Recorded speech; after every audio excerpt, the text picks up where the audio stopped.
Hey, what's up everybody? It's me, Jordan, and I'm back with another drawing challenge.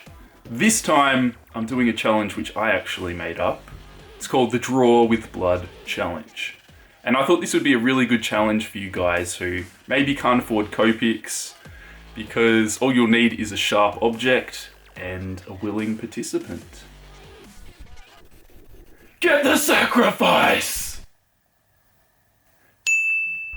So, I'm joking, this is just a letter opener. Don't do anything stupid. We are going to be using Copics, alright? I'm not that crazy. We're not drawing with blood, alright? So, clickbait aside. These are the colours which I'm pretty much going to be using, if it focuses. For you guys who are obsessed with the colour codes, that's pretty much what I'm going to be using. I'll also be using a couple of Prismacolours at the end, just for some extra shading.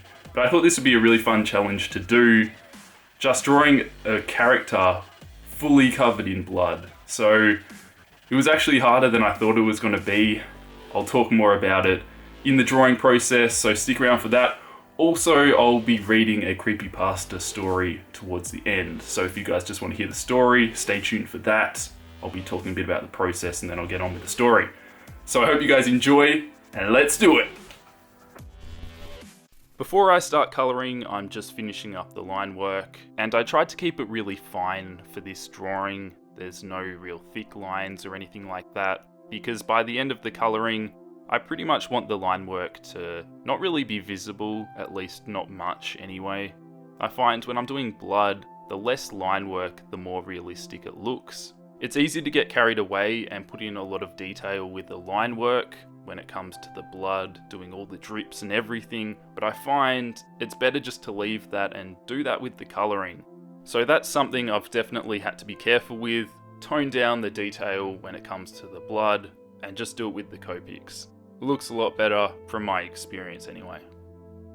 Now I'm going to start colouring the blood. I start out by just setting down the bases. So I'm using a cherry white marker and a light red marker, and I'm kind of blending them together. I'm not worried at all about it being smooth.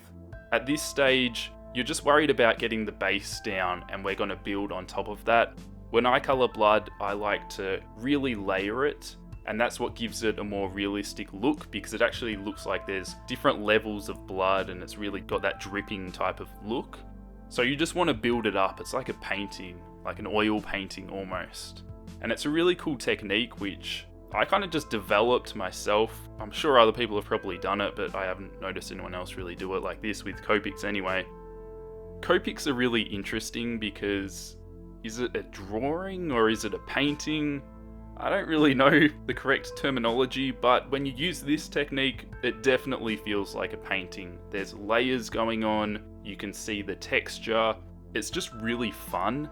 And it's one of the big reasons why I've been adding blood to so many of my drawings, is just because it's fun. I can be so loose with it, and I've gotten to the stage where I'm pretty comfortable doing it, so I don't feel like I'm going to ruin my drawings by just freehanding some blood on top. So I definitely recommend you guys try out this technique, see how it works for you. I'm not going to talk for too much longer because I've actually got two stories I'm going to read for you guys. They're both about the Bloody Mary urban legend. I thought that would be a pretty fitting story for this drawing, so I'm going to get into them in a minute, but I'll finish up by talking about some of the challenges from this drawing. You really have to be aware of the highlights and the dark areas, because if you're not, it's going to look flat, it'll just look 2D and it won't look interesting at all. So make sure you get some nice dark areas. I've gone in with a black pencil and just darkened up some areas, so you'll notice that, and then I go crazy with a white highlighter as well at the end to really make certain areas pop and give it that shiny look. I've got another video on my channel called How to Draw Blood, so if you need some more advice, go check that out. That's about it from me. I'm going to continue on with the drawing. I hope you guys enjoy. Chuck your headphones on, turn the lights off, and let's read some creepy stories.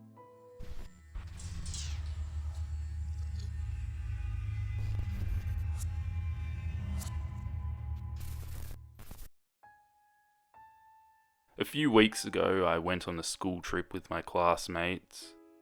We were visiting museums while we were away, so we had to spend a few nights at a hotel.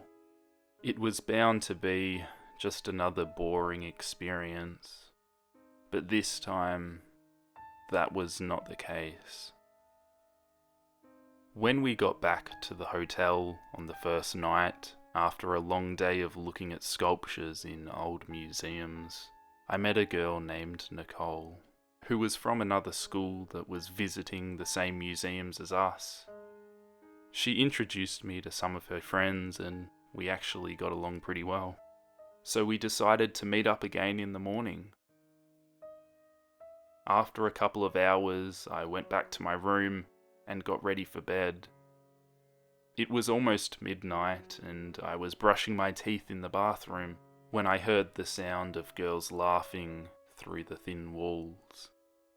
Curious, I put my ear against the wall and listened. It sounded like Nicole and her friends giggling and talking. I assumed it was just some gossip about other girls or something, and decided to go to sleep. The following day, when I met up with Nicole and the crew, I asked her about the previous night.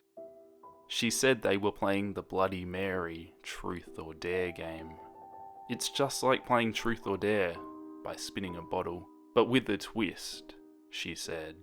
Basically, if you choose truth, you'd have to admit that you're scared of Bloody Mary. Otherwise, you would be dared to grab the lantern and say Bloody Mary 3 times while staring at yourself in the mirror. With the lights off, she quickly added. It is said that if you complete those steps, Bloody Mary will come and take your soul. Another rule was to record yourself with a camera or a phone to prove that you were looking straight in the mirror while doing the so-called ritual. I laughed about it and asked if I could join. They said I could come to their room around midnight and play the game with them. After another day of exhausting museum tours, it was finally time for the game. I changed my clothes as fast as I could and rushed to Nicole's room. After a few turns and scaring some of the girls, it was my turn to take the lantern to the bathroom. I slowly said the name twice without any hesitation. However, when I was about to say it the 3rd time, a cold chill went down my spine, and I almost turned on the light. But then I heard Nicole calling me a chicken, and I just shouted, "Bloody Mary!" as loud as I could. To nobody's surprise, nothing happened, and we just carried on with the game before going to bed. 2 days have passed since that night, and now I gathered my friends at my house to play the game. Some of my friends are pretty scared, but they're too proud to admit it. I think we're gonna hear some screams tonight. I'm first, and I wonder if somebody will try to scare me. I enter the bathroom and turn off the lights, and proceed to say the name 3 times. After a few seconds, I hear my friends shouting that they didn't hear me the 3rd time, so I just say it again 3 times. During that moment of silence, I notice a figure behind the shower curtains. It looks a bit like my sister. I bet she's trying to scare me. The girls waited about 5 minutes before deciding to go in and check on their friend. They turned on the light, and she wasn't there. But the window was opened, so they all laughed and thought she must have run away to try and scare them. Her sister picked up the phone and watched the recording. After the 6th Bloody Mary, a dark silhouette of a girl could be seen getting closer to the mirror. As she got closer, dark red tear-like marks could be seen on her face, and a couple of seconds later, the phone just turned itself off, and so did the lights.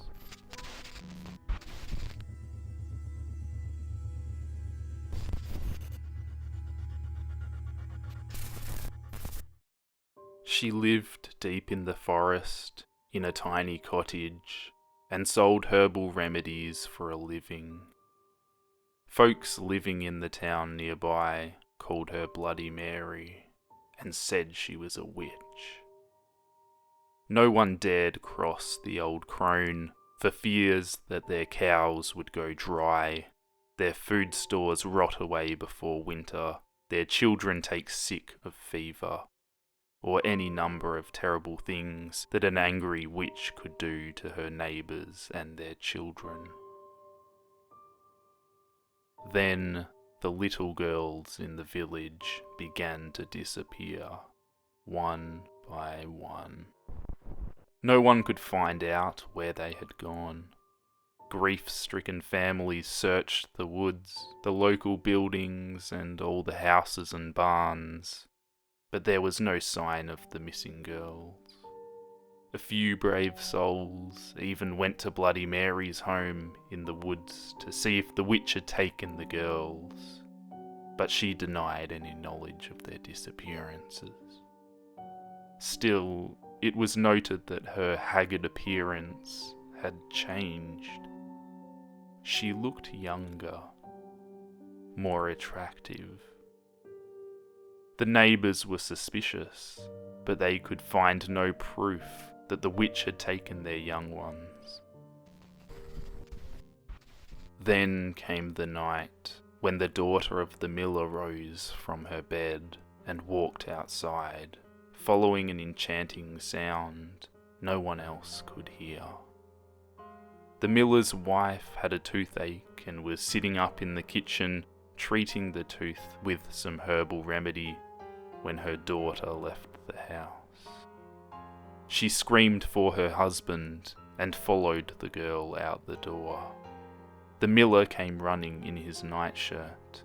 Together they tried to restrain the girl, but she kept breaking away from them and heading out of town. The desperate cries of the miller and his wife woke the neighbours. They came to assist the frantic couple. Suddenly, a sharp-eyed farmer gave a shout and pointed towards a strange light at the edge of the woods. A few townsmen followed them out into the field and saw Bloody Mary standing beside a large oak tree, hand outstretched, pointing towards the miller's house. She was glowing with an unearthly light as she set her evil spell upon the miller's daughter. The townsmen grabbed their guns and their pitchforks and ran toward the witch. When she heard the commotion, Bloody Mary broke off her spell and fled into the woods. The far-sighted farmer had loaded his gun with silver bullets in case the witch ever came after his daughter. Now he took aim and shot at her. The bullet hit Bloody Mary in the hip and she fell to the ground. The angry townsmen leapt upon her and carried her back into the field, where they built a huge bonfire and burned her at the stake. As she burned, Bloody Mary screamed a curse at the villagers. If anyone mentioned her name aloud before a mirror, she would send her spirit to revenge herself upon them for her terrible death. When she was dead, the villagers went to the house in the woods and found the unmarked graves of the little girls the evil witch had murdered. She had used their blood to make her young again. From that day to this, Anyone foolish enough to chant Bloody Mary's name 3 times before a darkened mirror will summon the vengeful spirit of the witch. It is said that she will tear their bodies to pieces and rip their souls from their mutilated bodies. The souls of these unfortunate ones will burn in torment, as Bloody Mary once was burned, and they will forever be trapped in the mirror. And I'm back with another drawing video. In this video, I'm going to be doing the eraser only art challenge. So I'm going to start out using these pencils to set down the base, and then no more pencils, just these guys. So I've got a kneadable eraser, and then for all the details, I've got an electric eraser. I could make a joke about girls being familiar with this sound, but I won't because that's inappropriate and I don't make those types of jokes here.